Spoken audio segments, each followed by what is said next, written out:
আসসালামু আলাইকুম রহমতুল্লাহি বারাকাতু। আশা করি সবাই ভালো আছেন প্রিয় দেশবাসী। আজকে আমার কিছু কথা বলবো মনের, যেগুলো না বললে আমার মনটা ভালো লাগতেছে না, শান্তি পাচ্ছি না।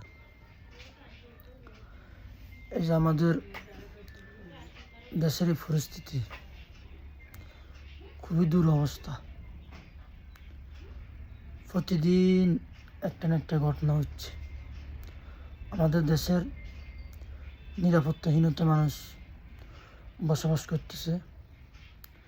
প্রশাসনও ব্যর্থ, তারাও ঠিকঠাক মতো কোনো কার্যক্রম চালু করতে পারতেছে না। আমাদের এই প্রশাসনের এই ব্যর্থতা, এই নিরাপত্তাহীনতা মানুষ ভুগতেছে।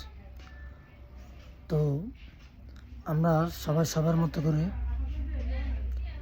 সচেতন থাকব। সব কিছুতে আমরা যে কোনো অন্যায় আমরা মোকাবেলা করব। কারণ আপনি যদি ঠিক থাকি, তাহলে আস্তে আস্তে করে এই দেশের শান্তি এবং নিরাপত্তা ফিরে আসবে ইনশাল্লাহ।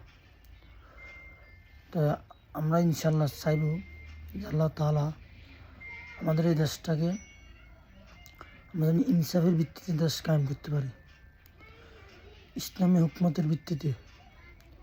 ইসলাম যেভাবে অনুশাসন করতে বলছে এই দেশটাকে, আমরা যেন সেভাবে দেশ চালাতে পারি, সেই তৌফিক আমাদেরকে দান করুক। এবং বর্তমানে ইন্টারিম গভর্নমেন্টের অধীনে যে সমস্ত উপদেশগুলো আছে, সেগুলোকে আল্লাহ তাআলা সুন্দরভাবে কাজ করার তৌফিক দিক। আর যদি তাদের দ্বারা কোনো কাজ ঠিকমতো না হয়, কাজ ব্যাঘাত ঘটে, তাহলে তাদের এই দায়িত্ব যেন তারা সরে যায়।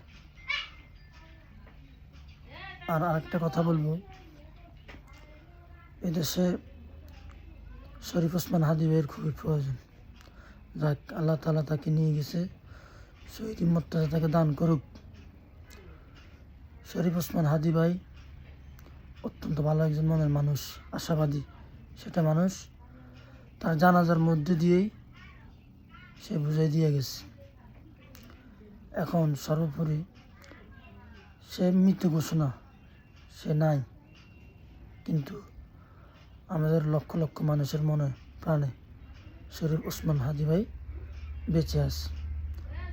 আমরা তার জন্য দোয়া করি, আল্লাহ যেন তাকে ভালো রাখে এবং তার পরিবারকে ধৈর্য ধারণ করার তৌফিক দান করে। এবং সামনে যাতে আমাদের দেশের মধ্যে বিশৃঙ্খলার সৃষ্টি না হয়, সেদিকে আমরা লক্ষ্য রাখি এবং সার্বভৌমত্বের রক্ষায় আমরা সবাই ঐক্যবদ্ধ হই, যাতে আমাদের দেশের উপর কোনো অপশক্তি প্রভাব না ঘটতে পারে, আমরা সেদিকে লক্ষ্য রাখবো। আল্লাহ তাআলা আমাদেরকে সবাইকে দেশের মায়া এবং ভালোবাসা যেন আমরা দিতে পারি, সেই তৌফিক এনায়েত করুক। আমিন।